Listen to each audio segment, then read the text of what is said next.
Why did a Viking colony that survived for nearly 500 years simply disappear from the map of history?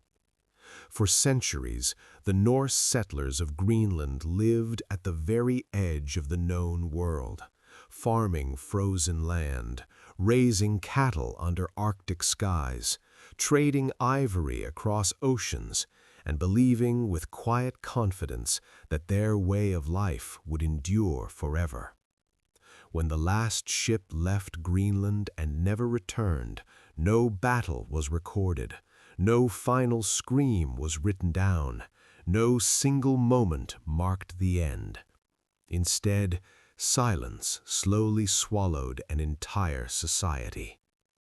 To understand how the Viking Greenland colony really fell, we must begin not with its collapse, but with its astonishing rise, in a time when the North Atlantic was a realm of storms, ice, and fearless ambition.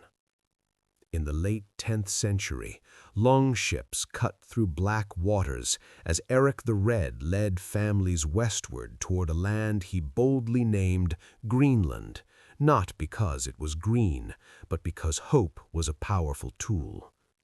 The settlers arrived to a harsh coast, framed by fjords and mountains, where summer grass briefly emerged and winters ruled most of the year.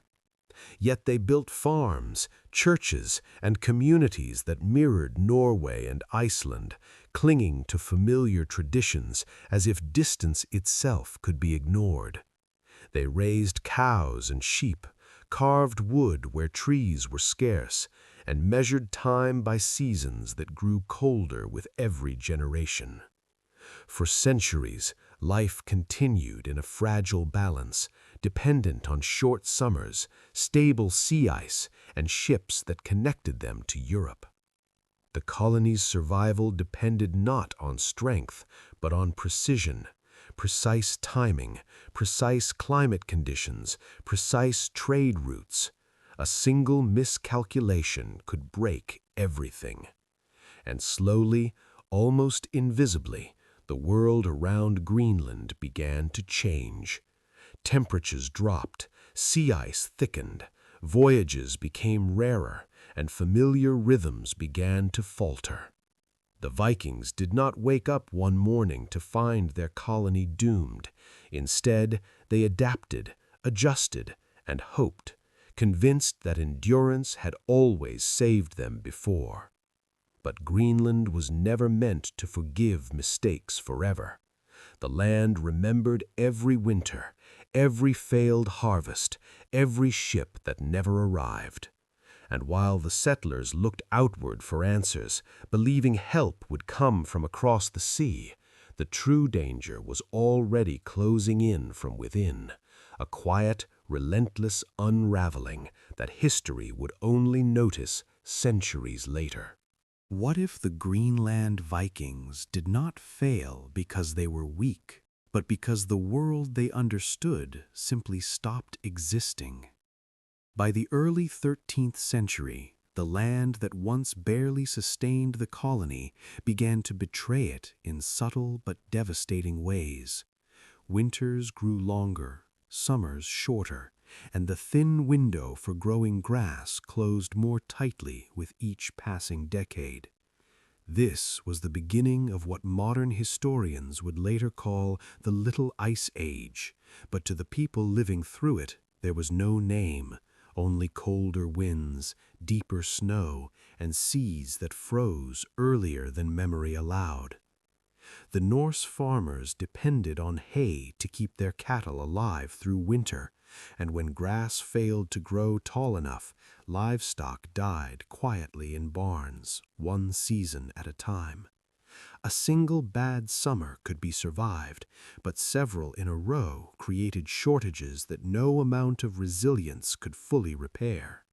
Sea ice crept farther down the coast, choking harbors and turning familiar sailing routes into lethal traps. Ships that once arrived every few years from Norway or Iceland became rare, then almost non-existent. Each missed ship meant fewer tools, less iron, fewer supplies, and most importantly, fewer connections to the outside world. The colony did not collapse suddenly under the weight of cold. It bent, adapted, and endured, choosing to hold on to cattle farming even as conditions favored hunting and fishing. Their European identity mattered deeply, shaping decisions that would later prove fatal. They built stone churches and maintained Christian rituals, while Inuit neighbors thrived by mastering seal hunting and flexible survival strategies. The Norse saw themselves as farmers, not Arctic hunters, and that self-image guided every choice. As climate pushed them toward change, tradition pulled them backward, anchoring them to a way of life that no longer matched the land beneath their feet. The cold was not an enemy that attacked, it was a slow erosion of certainty, undermining the systems that had once allowed the colony to function. Each winter asked the same question: can you survive one more year? And for centuries, the answer had been yes, but the margin for error was shrinking, and the Greenland colony was running out of space to adapt. The world beyond their fjords was changing faster than their traditions could follow, and the cold did not negotiate. It waited, patient and absolute, knowing that time was on its side. Isolation did not arrive suddenly in Greenland. It crept in quietly, disguised as distance, weather, and missed expectations. In the early years of the colony, contact with Europe was irregular but real. Ships came from Norway and Iceland carrying iron, timber, cloth, grain, and news from a wider world that still remembered Greenland as a distant but living outpost. In return, the Norse sent walrus ivory, hides, and prestige goods that connected them to royal courts and cathedrals far away. But as climate shifted and political priorities in Europe changed, Greenland slipped lower on the list of concerns. Sailing routes grew more dangerous as sea ice expanded, storms became less predictable, and voyages that were once risky became nearly suicidal. A ship lost at sea meant more than missing supplies. It meant the silence of abandonment, the slow realization that help might never come again. Years passed without contact, then decades, and the colonists learned to expect nothing beyond their own shores. Iron tools broke and could not be replaced. Wooden beams rotted and could not be reforged. Even nails became precious objects, salvaged from abandoned buildings and reused until they bent beyond repair. Without trade, the colony lost not only material support, but knowledge itself. New farming methods, improved ship designs, and political shifts never reached Greenland. The world moved on while the colony remained frozen in time, locked into practices that once worked but now failed them. Social bonds frayed under pressure as inequality grew between those with remaining livestock and those forced into dependency. Churches stood tall in stone, symbols of faith and identity, but maintaining them consumed resources that could no longer be spared. Every choice became a trade-off between survival and meaning. To abandon traditions felt like surrender, yet to keep them meant bleeding slowly into scarcity. The colony was not starving all at once. It was being drained year by year, decision by decision, winter by winter. Isolation turned resilience into rigidity, and rigidity into vulnerability. Greenland was no longer a frontier connected to Europe. It was a sealed chamber where mistakes echoed endlessly. The silence of the sea was not empty. It was heavy with the absence of ships that would never return, carrying with them the last chance for renewal. The cold did not announce itself as an enemy. It arrived quietly, season by season, altering the rules of survival just enough that old habits began to fail. What modern historians would later call the Little Ice Age was not a single moment of freezing catastrophe, but a gradual tightening of nature's grip. Summers grew shorter and less reliable. Grass failed to reach the height needed to feed cattle through winter, and hay harvests shrank year after year. Winters stretched longer, darker and harsher, pressing against homes built for a milder world. Sea ice lingered along the coasts, blocking hunting routes and sealing fjords that once allowed movement and trade. Livestock, the foundation of Norse identity and economy, suffered first. Cattle died in greater numbers, sheep weakened, and fodder ran out before spring arrived. Each loss forced painful decisions: slaughter animals early and risk starvation later, or keep them alive and gamble on a winter that might never loosen its hold. The Greenland Norse had built their society on farming traditions imported from Europe, but Europe's climate was changing too, and Greenland felt those shifts more intensely, at the very edge of habitability. Fields that once sustained families turned thin and unproductive, while soil erosion stripped away what little fertility remained. Yet adaptation was slow. The idea of abandoning cattle for a diet based more on fishing and sealing clashed with social values that equated farming with civilization itself. To become more like the Inuit, who thrived in these conditions, felt to many like admitting failure, even cultural death. Climate did not just attack food supplies, it challenged identity. Clothing made from European-style wool proved less effective than furs designed for Arctic survival, but changing fashion was more than practical, it was symbolic. Every colder winter hardened choices already made and narrowed the future further. The land itself seemed to push back against human presence, reminding the settlers that Greenland was never conquered, only tolerated them for a time. Survival became less about growth and more about endurance, less about hope and more about delay. The colony did not collapse in a single frozen night. It slowly realized that the world it depended on no longer existed, replaced by a colder, less forgiving reality that demanded change the Norse were unwilling or unable to fully embrace. Distance had always separated Greenland from the rest of the Norse world. But as the years passed, that distance began to feel absolute. The sea routes that once connected the colony to Iceland and Norway grew more dangerous, choked by drifting ice and unpredictable storms. Ships arrived less frequently, then irregularly, and eventually not at all. With every missed summer sail, Greenland became quieter, more cut off, more forgotten. Trade was the lifeline that sustained the colony beyond mere survival. Iron tools, timber, luxury goods, and even simple necessities depended on ships crossing the North Atlantic.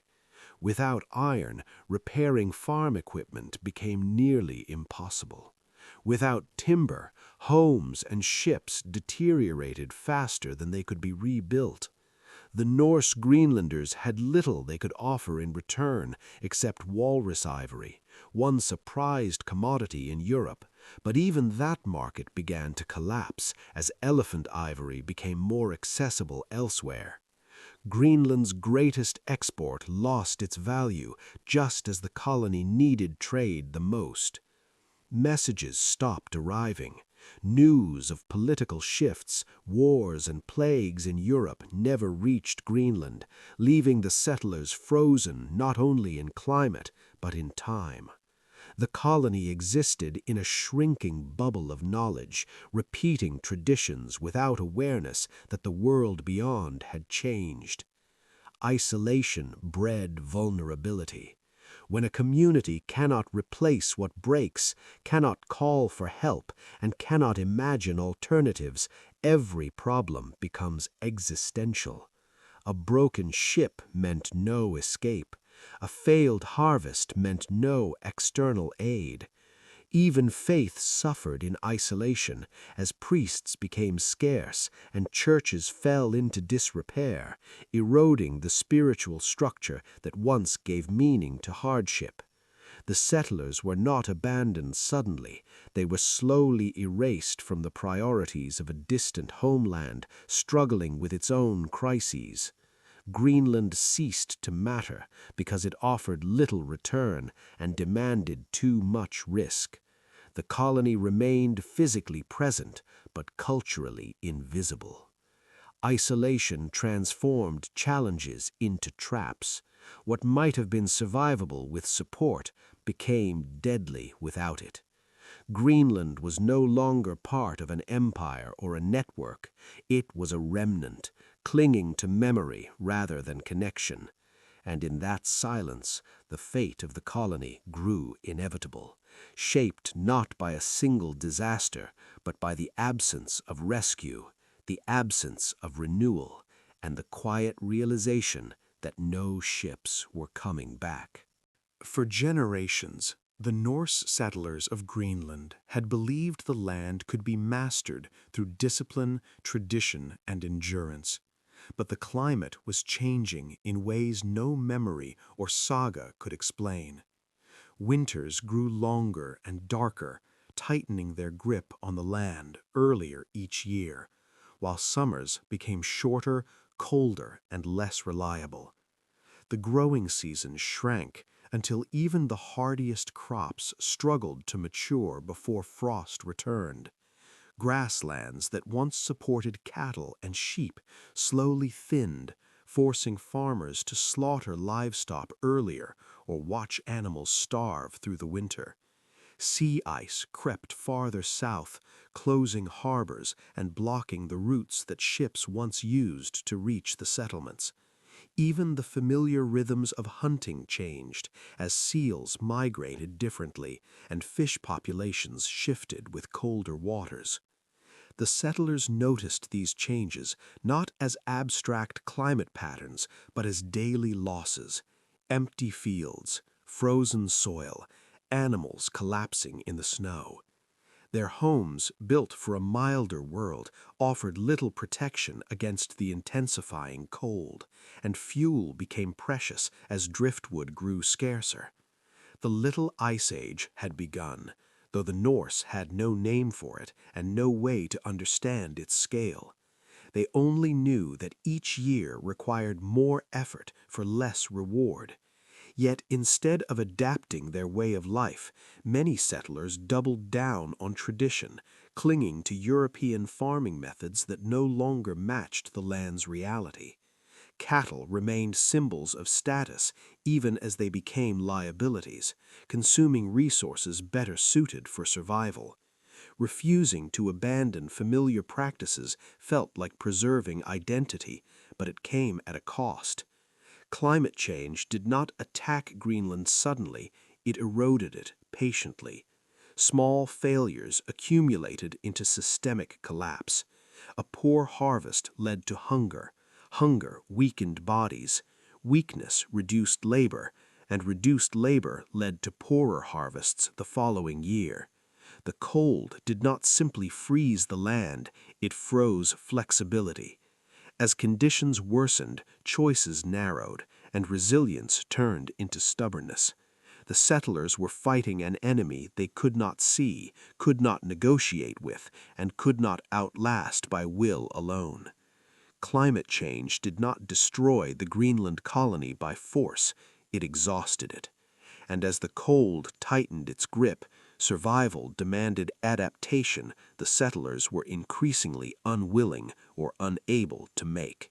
While the Norse struggled to preserve a European way of life in an Arctic world, they were not alone on Greenland.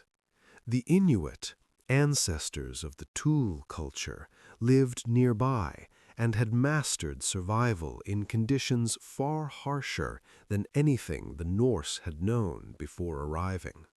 They hunted seals efficiently through sea ice, built warm shelters from snow and bone, crafted clothing perfectly adapted to extreme cold, and traveled long distances using sleds and kayaks designed for frozen seas.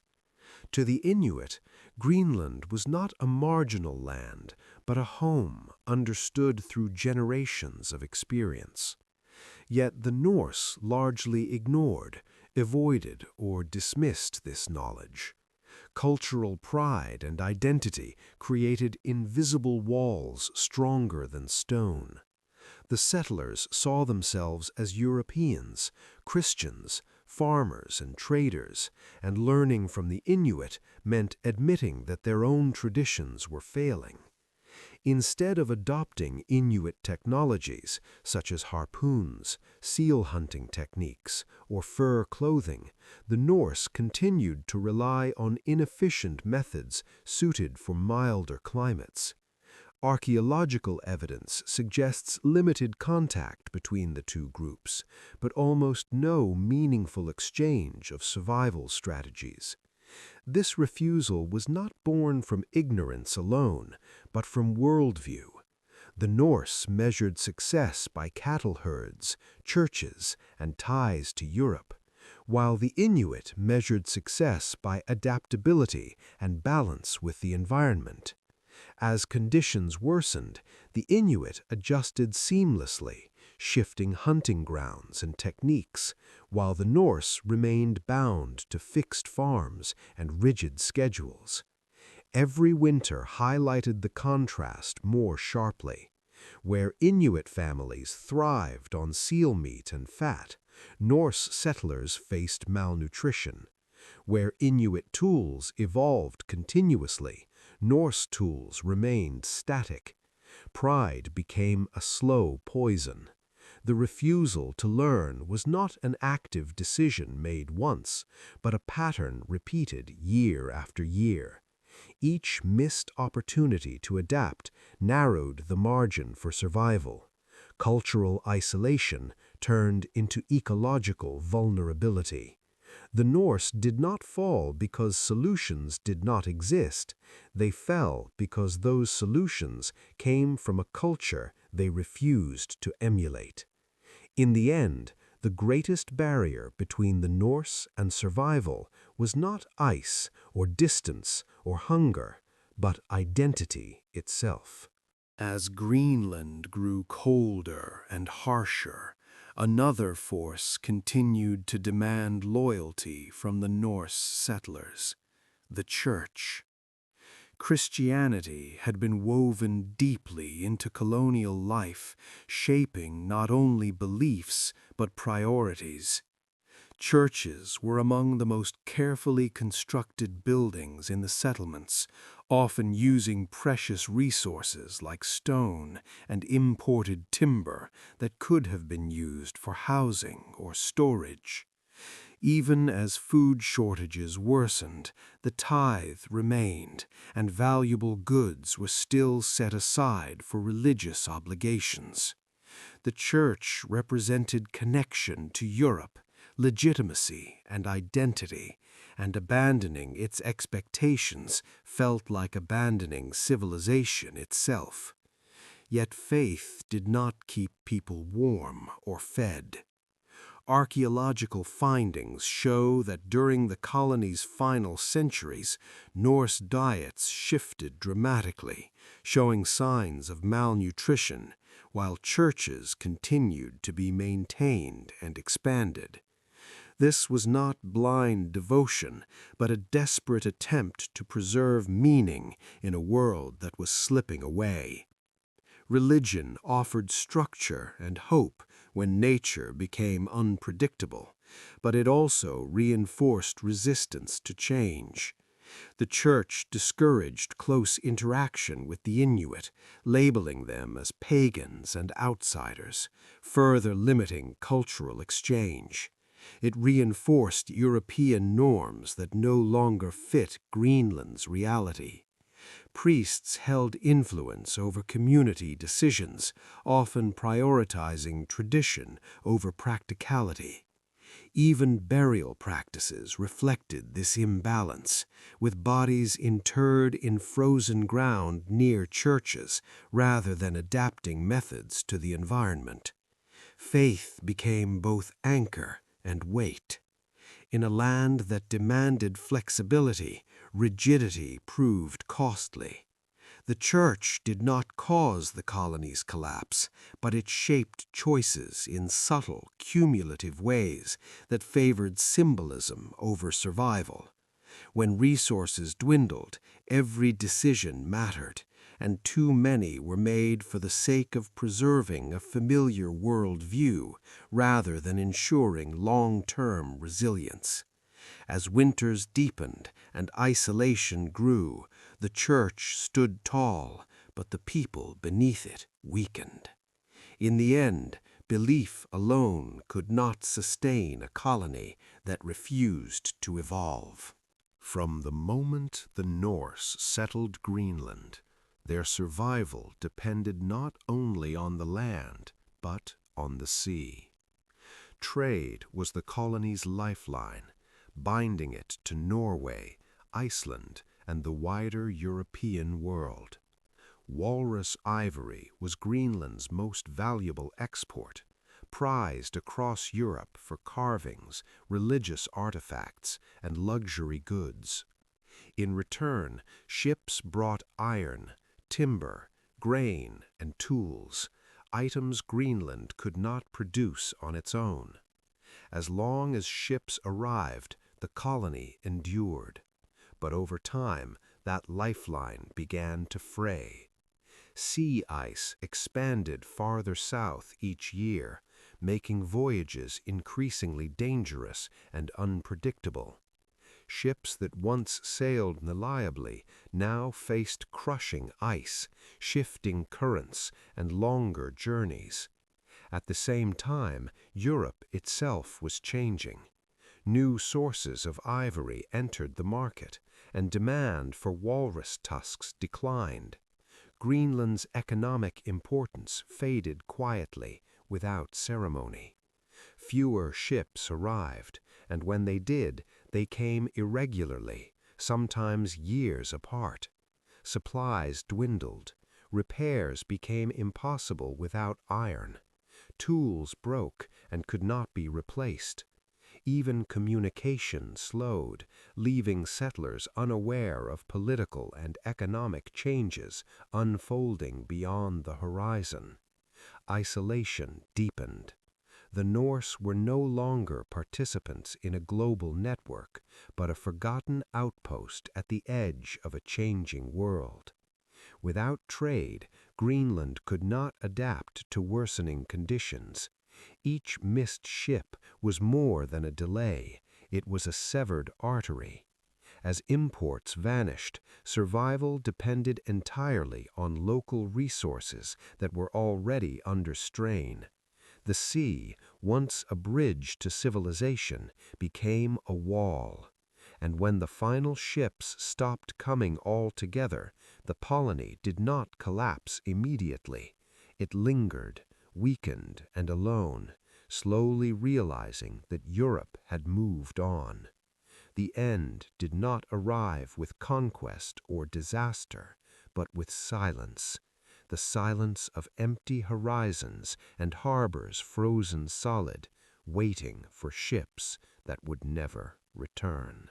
Hunger did not arrive in Greenland as a sudden catastrophe. It settled in quietly and stayed. At first, it was seasonal. A difficult winter followed by hope in spring. Then it became persistent, stretching across years with no relief. Archaeological evidence from bones and waste pits tells a grim story of dietary decline. Early settlers relied heavily on cattle, sheep, and goats, but as pasture land deteriorated and winters lengthened, livestock herds shrank. Eventually, animals were slaughtered not as a sign of abundance, but desperation. The Norse turned increasingly to hunting seals, yet without adopting Inuit techniques, their efforts remained inefficient. Malnutrition weakened bodies, reduced immunity, and made even simple labor exhausting. Children grew up smaller, adults healed more slowly, and illness spread more easily through cramped homes. Hunger reshaped social life as well. Feasts disappeared, trade within communities diminished, and inequality deepened as elites retained resources while common families struggled. Bones show evidence of starvation diets, with increased reliance on marginal foods and even the consumption of animals once avoided. The psychological toll was just as severe. A society built on pride, order, and tradition now faced the humiliation of constant scarcity. Decision-making narrowed to survival alone, leaving no energy for innovation or long-term planning. Hunger turned neighbors into competitors and eroded communal resilience. Each winter became a test of endurance rather than preparation for the future. And as hunger normalized, so did decline. The colony did not fall because people starved overnight, but because they survived just enough to continue living in conditions that grew worse every year. Hunger became the background of daily life, shaping choices, weakening resistance, and quietly preparing the colony for disappearance. There was no final battle, no burning city, no dramatic moment when the Norse colony of Greenland clearly ended. Instead, it faded. Houses were abandoned one by one, farms left untended, tools dropped and never picked up again. Archaeological sites show signs of orderly departure rather than violent destruction, suggesting that people did not flee in panic but left gradually, perhaps in small groups, perhaps over many years. Some may have attempted to sail back to Iceland or Norway on fragile ships, risking the ice-filled seas. Others may have moved inland temporarily, clinging to survival for a little longer before vanishing from the historical record. Graves stopped being filled, churches fell silent, written records ceased. Europe noticed little. Greenland had already slipped from relevance. When later sailors arrived, they found empty ruins and wondered what had happened to the people who once called this frozen land home. The silence is what makes the end unsettling. No clear answers, no eyewitness accounts, only traces of daily life frozen in time. A spindle left unfinished, a shoe worn thin beyond repair. These objects suggest lives interrupted, not violently ended, but slowly abandoned. The Norse did not disappear because they were conquered or destroyed. They disappeared because the world they depended on no longer existed. Climate, isolation, economic decline, cultural rigidity, and hunger worked together until survival itself lost meaning. The colony did not fail in a single moment. It unraveled. Greenland became a place where life could continue, but not in the way the Norse understood it. And so they left, or perished quietly, leaving behind one of history's most haunting endings, a civilization that vanished without a final chapter, swallowed not by enemies, but by time, ice, and choices made too late. In the end, the Norse colony in Greenland was not defeated by a single mistake, but by a fragile foundation laid from the very beginning. Greenland was settled at the edge of what medieval technology, culture, and climate could sustain. It worked only under narrow conditions, stable temperatures, regular trade, and a strict social order imported from Europe. When any of these elements weakened, the entire system began to wobble. Unlike other Norse settlements, Greenland had no margin for error. There were no neighboring Christian societies to trade with, no fallback crops that could survive extreme cold, no forests to rebuild ships or homes. Every winter demanded perfection, and perfection is unsustainable. The settlers arrived with confidence shaped by earlier successes in Iceland and Norway, but Greenland was different. It required a level of adaptation they never fully embraced. Instead of evolving into something new, the colony tried to remain something familiar. That choice defined its fate. The Norse believed endurance meant holding on, but in Greenland, endurance required transformation. The environment did not punish arrogance quickly.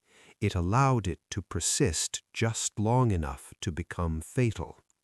By the time the settlers realized their world had changed beyond recovery, their options were already gone. Greenland was not a place where societies could slowly adjust over centuries. It was a place that demanded immediate response. The colony's survival depended on flexibility, and flexibility was the one resource it lacked. What makes Greenland's story so powerful is not just that it failed, but how quietly and logically it did. Nothing about the collapse was sudden, yet nothing could stop it once it began. The colony's end was written into its structure, waiting for the moment when the balance tipped just slightly too far. For centuries, the Norse have been remembered as fearless explorers, hardened by storms, ice, and war. This image of invincibility has shaped how Greenland's collapse is often misunderstood.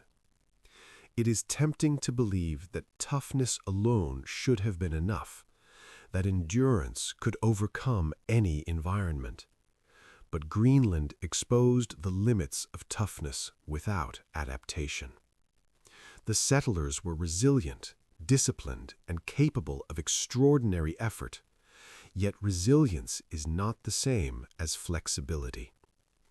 The Norse endured hardship remarkably well, but they endured it in the wrong way. Instead of changing their society to match the land, they tried to force the land to match their society. This created a dangerous illusion of strength. Each year they survived reinforced the belief that survival itself proved correctness. But survival can mask decay. A society can persist long after it has lost the ability to recover. The Norse measured success by continuity rather than sustainability. They rebuilt farms after storms, repaired churches after collapse, and replaced lost livestock as best they could, interpreting persistence as victory. In reality, these efforts consumed the last reserves of energy and resources. True strength would have meant abandoning cattle for seals, farms for mobility, rigid hierarchy for cooperation with neighboring cultures. That kind of change felt like weakness, even betrayal. The Norse were strong enough to endure suffering, but not to abandon identity. Greenland reveals a paradox that appears again and again in history. Civilizations often collapse not because they are weak, but because they are strong in ways that no longer matter. The settlers did not lack courage. They lacked the willingness to redefine success. And in an environment as unforgiving as Greenland, toughness without transformation was not heroic. It was fatal. At some point, a final generation of Norse settlers was born into Greenland without ever knowing the world their ancestors had arrived in. They did not remember fertile summers, busy harbors, or ships heavy with supplies from Europe. For them, scarcity was normal, cold was constant, and isolation was simply life. These children grew up hearing stories of a homeland across the sea that few had ever seen, a distant Europe that existed more as memory than reality. Their elders still spoke of kings, bishops, and laws, but those institutions had little meaning in daily survival. This generation inherited not opportunity, but burden.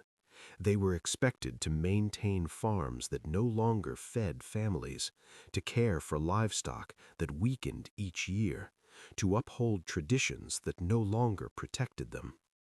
The psychological weight of this inheritance cannot be overstated. A society survives not only through food and shelter, but through belief in a future worth working toward. For the last generation, that belief was fragile. Every effort led to the same result, less than before. Some may have dreamed of leaving, of risking the sea in search of a place where survival did not demand constant sacrifice. Others may have accepted a quieter fate, choosing to endure until endurance itself failed. Archaeological traces suggest children suffered the most, showing signs of malnutrition and illness early in life. The colony's decline was no longer a strategic problem to be solved, but a lived reality that shaped identity from birth. This final generation did not watch Greenland fall.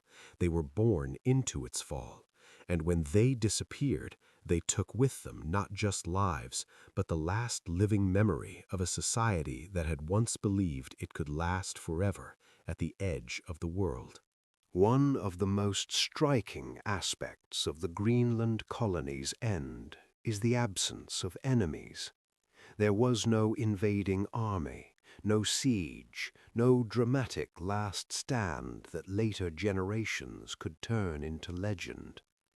History often remembers collapse through conflict, because conflict provides heroes, villains, and clear moments of defeat.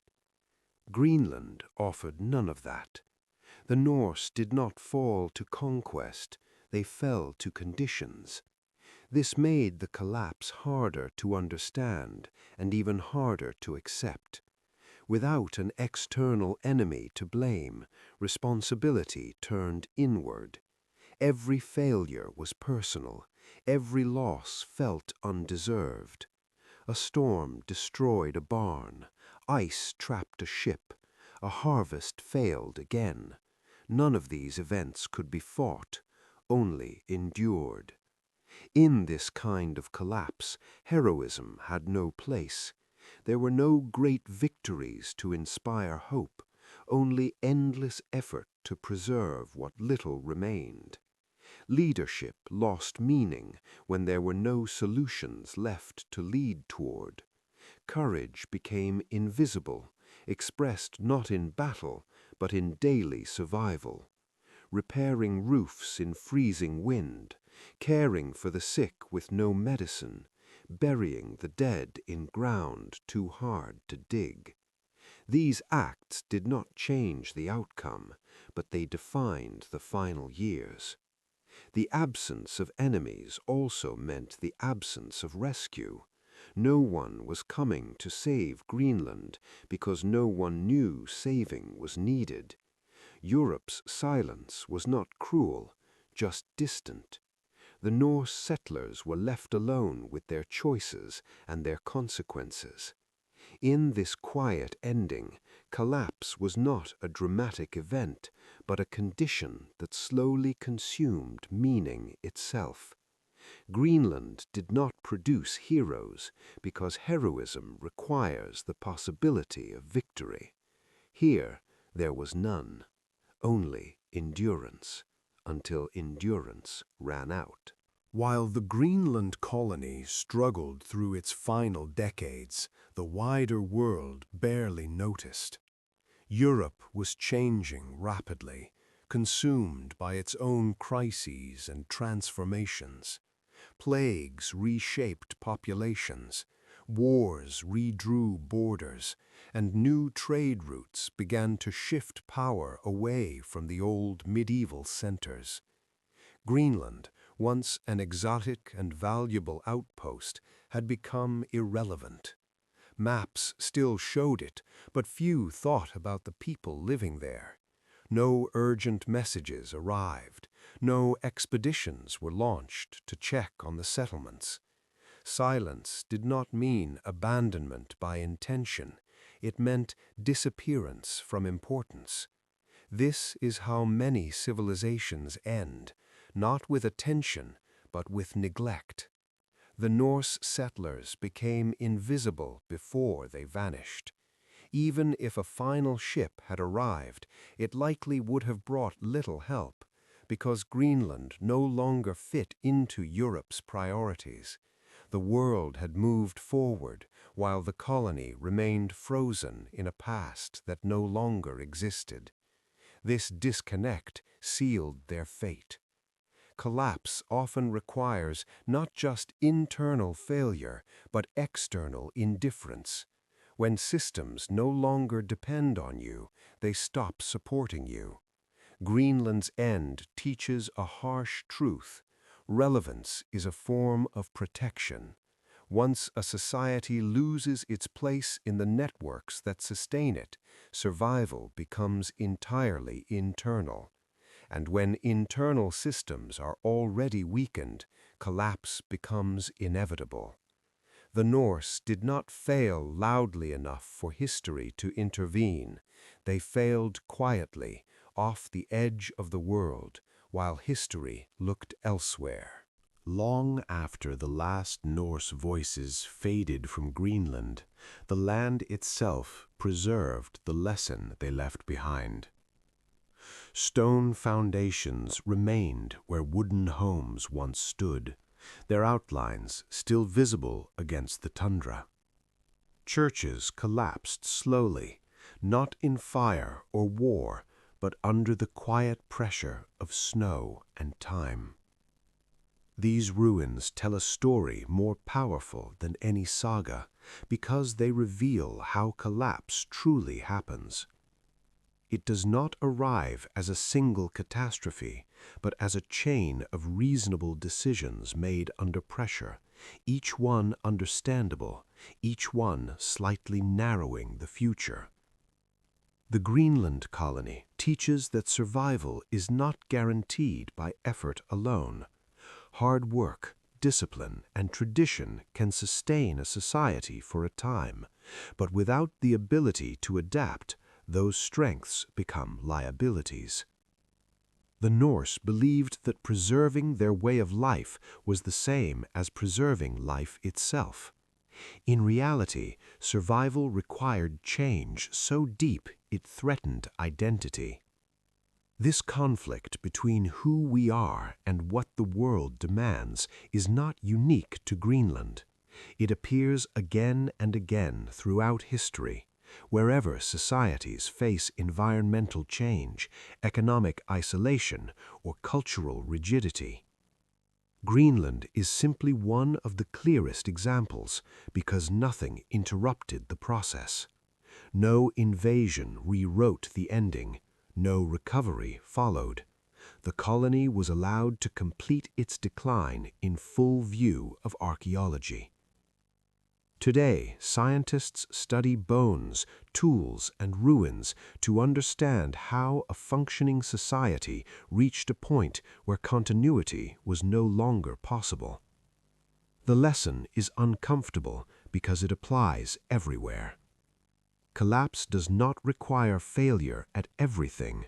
It requires failure at the right things. Greenland did many things well for centuries, but it failed to change when change became essential.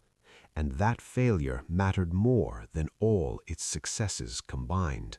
The story of the Norse in Greenland is not preserved because it was dramatic, but because it was honest. It shows how a society can follow all the rules it believes in and still reach an end it never imagined. Greenland matters because it removes comforting myths about collapse. It proves that civilizations do not fall only through violence, decadence, or moral decay, but through mismatch. The Norse did not lose their values, they protected them too well. They did not abandon effort, they exhausted it. They did not ignore danger, they misidentified it. The true threat was not cold, hunger, or isolation individually, but the interaction between them and a rigid social system unable to evolve fast enough. Modern readers recognize this pattern instinctively. Environmental stress, shrinking resources, fragile supply chains, and cultural resistance to change are not medieval problems. They are recurring conditions. Greenland is valuable precisely because it lacks villains. There is no single decision to condemn, no individual to blame. The settlers acted rationally within the limits of their worldview, and that is what makes the outcomes so unsettling. Collapse can be the result of logic applied too narrowly. When societies define success too strictly, they lose the ability to see alternatives. Greenland reminds us that survival is not about defending the past, but negotiating with the future. The ice did not destroy the Norse colony. The future did. Every collapse has a moment that is invisible while it happens, a point after which recovery is no longer possible, even though life continues.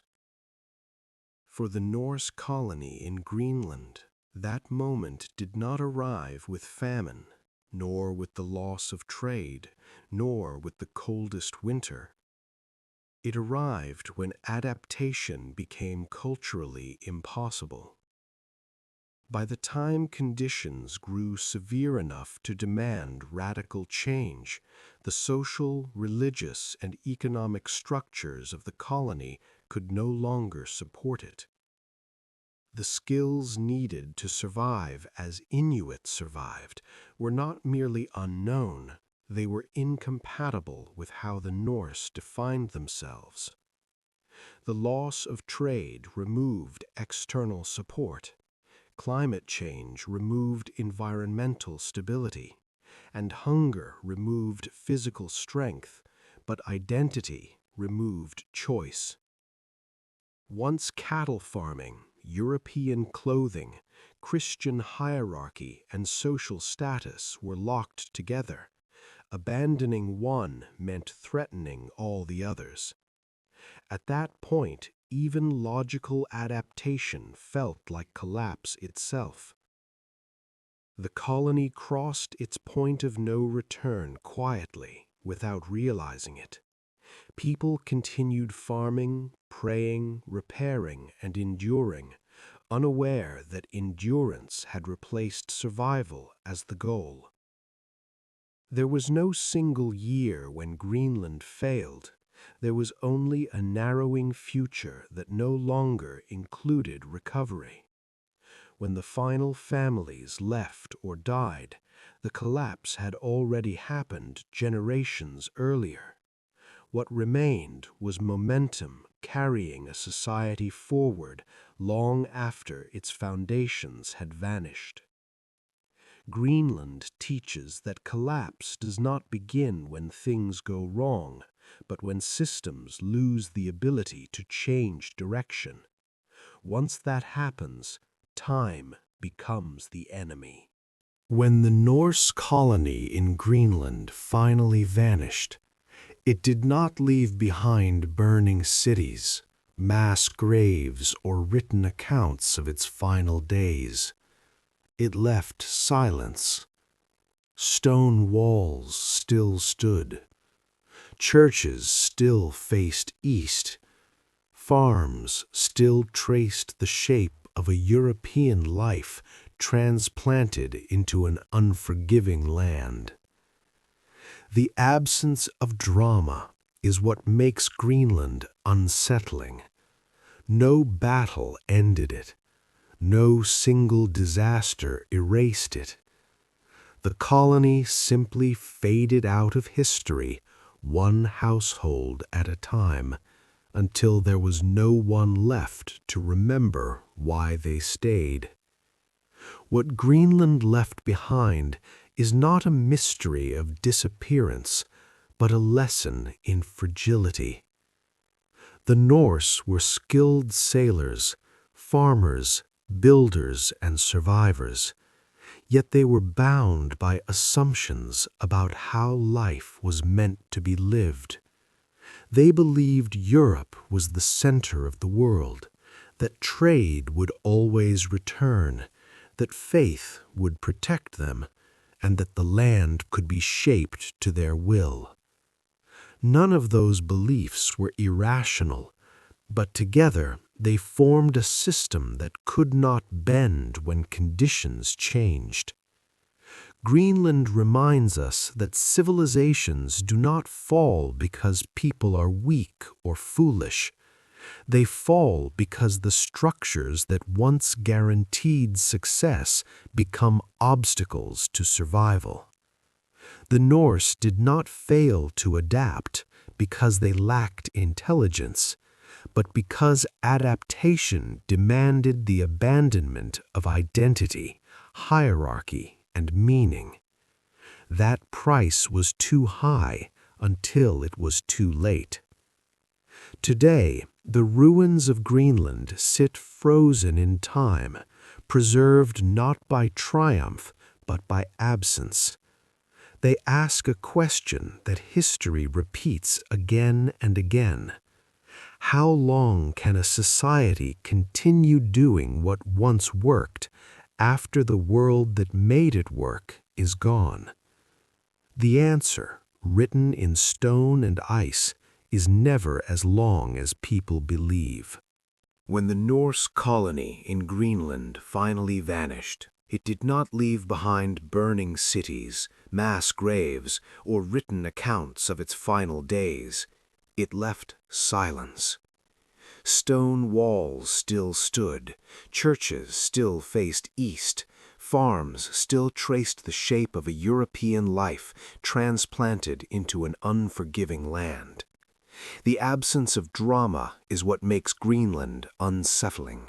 No battle ended it. No single disaster erased it. The colony simply faded out of history, one household at a time, until there was no one left to remember why they stayed.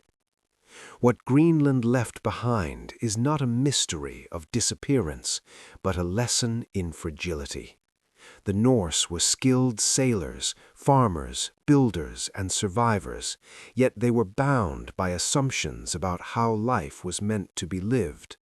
They believed Europe was the center of the world, that trade would always return, that faith would protect them, and that the land could be shaped to their will.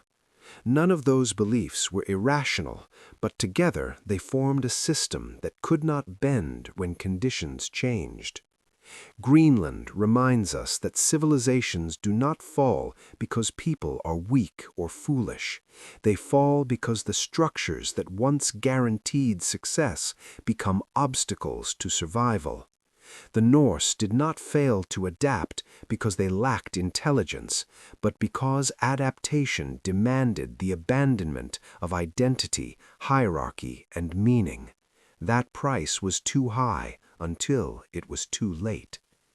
Today, the ruins of Greenland sit frozen in time, preserved not by triumph, but by absence. They ask a question that history repeats again and again. How long can a society continue doing what once worked after the world that made it work is gone? The answer, written in stone and ice, is never as long as people believe.